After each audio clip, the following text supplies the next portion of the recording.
Ndabaramukije bakunzi RY'URWARUKA mudukurikirana gatanu kuri gatanu muciye kuri radio ndetse no ku rubuga rwa YouTube RY'URWARUKA TV. Kaze mu biganiro vyacu byo kuri uyu munsi. Uyu munsi twabateguriye amakuru avugwa ku musozi bita Sinayi. Uwo musozi ukaba muri iki gihe ugenderwa n'abantu ibihumbi n'ibihumbi, bose bakaba bafise intumbero yo kuwuduga ngo bawuminuke. Umusozi Sinayi ni umusozi w'amateka aho Mose yahurira n'Imana mu kuganira. Uwo musozi Sinayi wari usanzwe Imana yarabujije abantu kuwujako, abantu kera kuva Mose atarawuduga.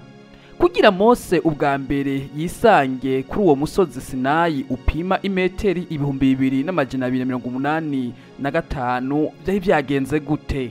Kaze muri iyi nkuru muza kuhamenyera ibitari bike byaranze uyu musozi Sinayi. Kuri mikro muri kumwe na Irankunda Ado Desire Kaze. Sinayi isobanura amahwa mu Giheburayo, vyerekana akarere k'igice ca Misiri. Izina ryayo rikomoka muri Sinayi ikilatina.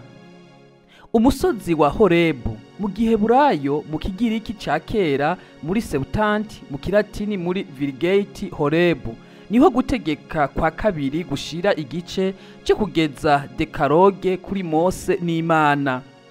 Byasobanuwe mu bice bibiri, kuvayo igice ca gatatu ku murongo wa mbere hamwe n'igitabo ca mbere c'abami igice ca 14 ku murongo w'8, aho bivugwa ko Sinayi ari umusozi w'Imana. Ni umusozi uzwi cyane mu nkuru ya Bibiliya kubera ko ariho Mose yahuriye n'Imana bwa mbere mu gihuru caka umuriro. Ibyo tubisoma kuvayo igice ca gatatu ku murongo wa mbere kugeza ku wa 4, kandi ni naho yakiriye amategeko 10 y'Imana ndetse n'ayandi mategeko menshi ku bantu b'Abaheburayo. Ibyo tubisanga mu gitabo cyo kuvayo igice ca 19 umurongo wa mbere kugeza ku 31. Umusozi Sinayi ni umusozi mutagatifu uvugwa na Bibiliya, nanone witwa Horebu. Uyu musozi uherereye mu gace ka Sinayi muri Egiputa, aho Mose yakiriye ihishurwa ry'izina rya Yahwe.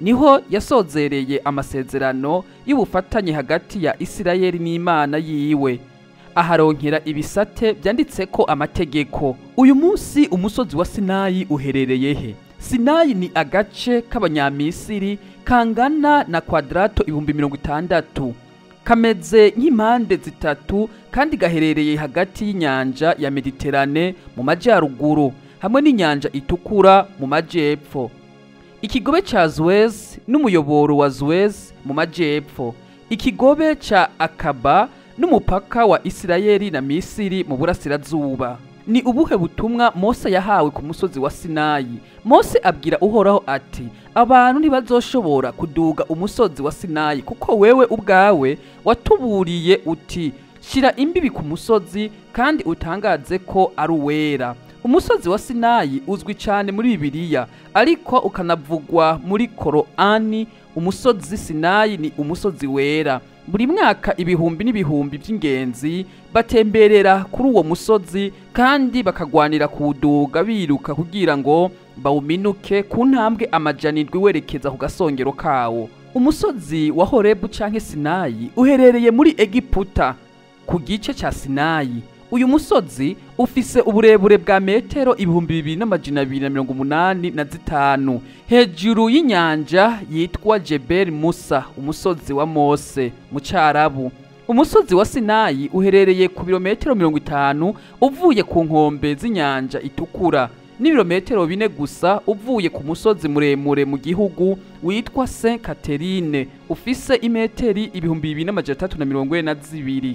Nimba umusozi wa Sinayi ugaragara neza nk'ahantu hiratiro, utanga ishusho nziza y'ubugaragwa buhakikije.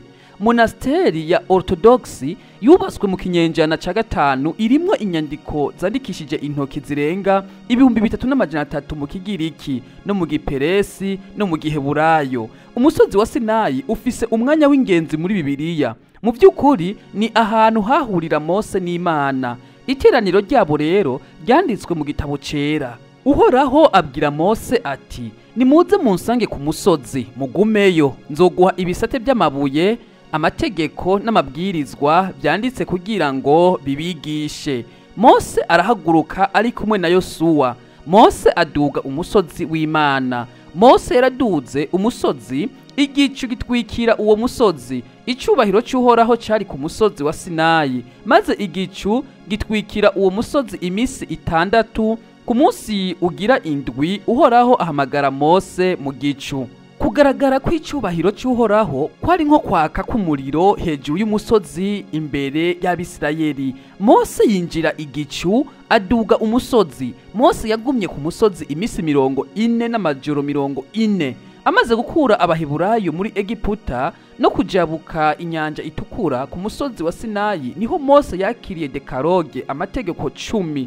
Mu gitabo cyo kuvayo haravuzwe inkuru yo kuduga kwa Mose ku musozi wa Sinayi, ariko agarutse yasanze abantu biwe bayobowe na murumuna wiwe Aroni batanguye gusenga inyana ya zahabu. Mu gihe bamwe bemeza ko umusozi wa Sinayi ugereranya ahantu hamwe n'umusozi wa Horebu, abandi bakunda kwiyumvira ko Horebu na Sinayi ari ahantu habiri hatandukanye.